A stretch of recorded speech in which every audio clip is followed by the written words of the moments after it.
Bismillahirrahmanirrahim. Assalamualaikum warahmatullahi wabarakatuh. Alhamdulillahirabbil alamin wa bihi nasta'inu ala umuri dunya waddin. Asyhadu an la ilaha illallah wahdahu la syarikalah wa asyhadu anna Muhammad abduhu wa rasuluh. Ya ayyuhalladzina amanu ittaqullaha tuqatih wa la tamutunna illa wa antum muslimun.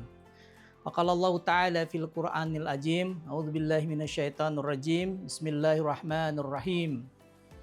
Wa qulu wasrabu hatta yatabayyana lakumul khaytu abyadu minal khaytil aswadi minal fajr. Shadaqallahul azim. Hadirin wal hadirat, ayah bunda yang sama-sama dirahmati Allah Subhanahu wa taala. Tiada untayan kata yang patut kita lantunkan pada kesempatan yang penuh berkah ini kecuali memanjatkan puja dan puji syukur kehadirat Allah Subhanahu wa taala. Allah para pemberi nikmat, Allah memberi kasih sayang kepada kita, Allah mengumpulkan dalam suatu kenikmatan yang sangat indah sekali. Ya, ini Allah mempertemukan kita di bulan suci Ramadan. Suatu kenikmatan yang Allah berikan kepada kita, suatu kenikmatan yang Allah berikan kita dan dikumpulkan di bulan suci Ramadan. Dan mudah-mudahan kita yang bisa berjumpa di bulan suci Ramadan adalah orang-orang yang dipilih oleh Allah Subhanahu wa taala. Kedua kalinya sholawat serta salam semoga selalu dilimpah curahkan kepada baginda agung kekasih Allah, Nabi besar Muhammad sallallahu alaihi wasallam, para keluarga, sahabat serta para pengikut beliau hingga akhir zaman. Hadirin wal hadirat, kaum muslimin, ayah bunda yang sama-sama dirahmati Allah Subhanahu wa taala. Tanpa terasa Ramadan telah bersama kita. Sudah beberapa hari kita telah melaluinya. Tentu banyak sekali hikmah dan pelajaran yang kita dapat. Oleh karena itu mengingatkan kami pribadi bahwasanya Ramadan ini pasti akan datang. Tetapi yang tidak jelas adalah kita apakah masih bisa bertemu dengan Ramadan. Oleh karena itu mari kita maksimalkan waktu ini, memaksimalkan potensi kita untuk bersama-sama meraih keberkahan di bulan suci Ramadan. Tentunya di bulan suci Ramadan ini banyak sekali keberkahan yang harus kita raih. Subhanallah. Mulai kita dari makan sahur, setelah itu berbuka, dan juga bersama-sama keluarga, sanak famili kita. Oleh karena itu pada kesempatan kali ini saya coba akan menyampaikan terkait makna asal-usul ataupun sejarah terkait makan sahur. Subhanallah.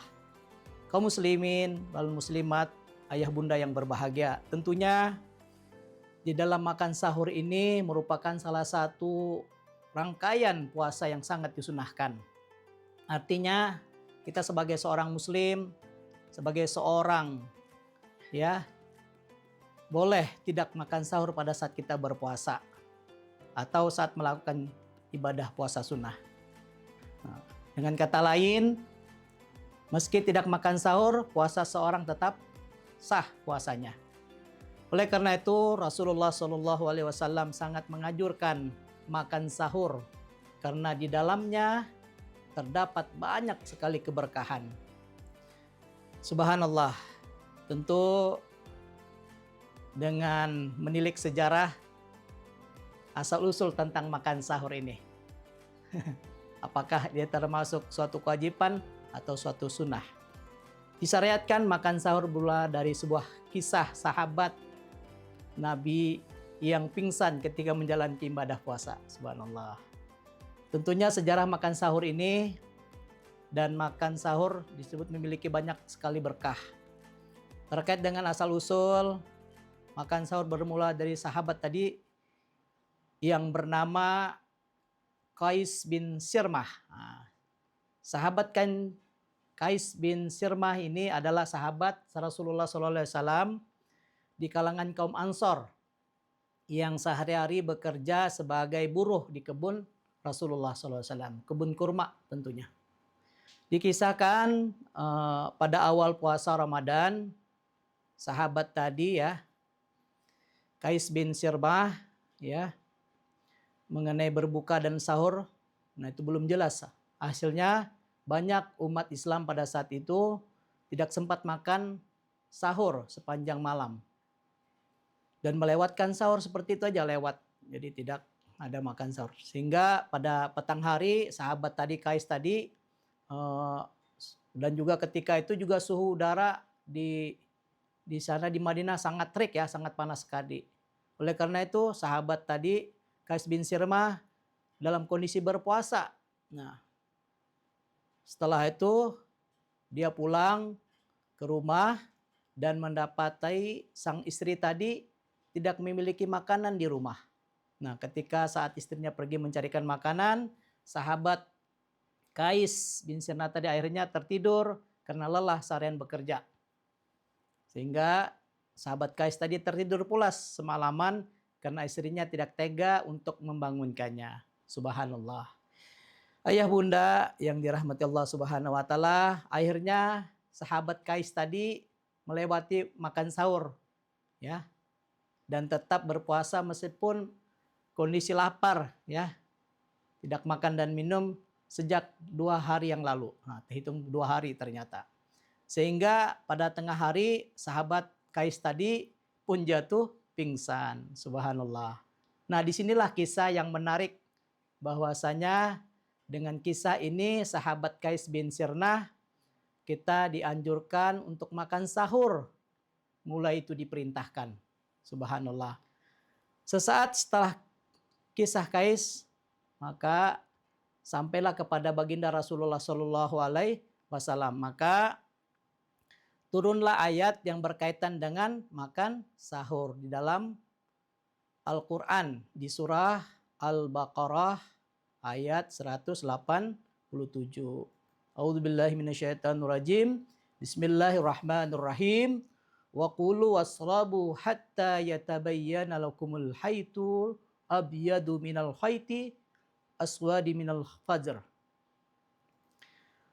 Dan makan minumlah hingga terang bagi kalian benang putih dan benang hitam, yaitu fajar. Shadaqallahul azim. Tentu dari ayat ini banyak sekali pelajaran yang kita ambil, bahwasanya kita sebagai umat Islam, kaum muslimin, tidak lagi kesulitan dalam menjalankan ibadah puasa tentunya. Karena ketentuan-ketentuan sangat jelas ya dalam Al-Quran. Tentunya sebagai seorang yang hendak melaksanakan ibadah puasa di bulan suci Ramadan, disunahkan untuk makan sahur tentunya. Meski hukumnya sunnah. Rasulullah SAW menganjurkan kita agar umat Islam, umat muslim tidak meninggalkan makan sahur. Kenapa? Karena di dalamnya terdapat banyak sekali keberkahan yang Allah turunkan. Bahkan bersamaan dengan turunnya malaikat. Subhanallah. Rasulullah SAW pun bersabda, sahurlah kalian karena di dalam sahur terdapat keberkahan. Hadis riwayat Bukhari dan Muslim. Dalam sebuah hadis yang lain, Rasulullah SAW pun bersabda, makan sahur merupakan keberkahan. Maka janganlah tinggalkan sekalipun ya, hanya mendeguk 1 teguk air. Nah, jadi kalau Anda sempat mau subuh sudah, tak apa-apa, minum 1 teguk. Kira-kira pas pengotarihim itu. Selain itu, makan sahur dapat membantu proses lancarnya puasa ya. Dan menjadi pembeda dari puasa umat terdahulu. Subhanallah. Ini yang membedakan kita.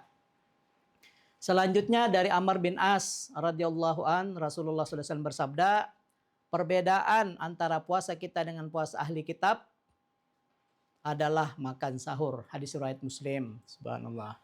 Tentu dari hadis di atas banyak sekali yang menyatakan bahwasanya makan sahur adalah salah satu identitas kita sebagai seorang muslim, identitas kita sebagai umat Islam yang membedakan antara puasa umat Nabi Muhammad dengan puasa orang-orang ahli kitab terdahulu. Subhanallah. Tentu dalam syariat Islam, puasa memang telah disampaikan kepada ahli kitab ya. Jadi secara kaifiat tentu banyak perbedaan. Untuk makan sahur juga harus kita perhatikan ya. Para ulama memiliki perbedaan tentunya. Nah, secara umum makan sahur bisa dilakukan di tengah malam berakhir hingga mendekati waktu subuh atau waktu imsak.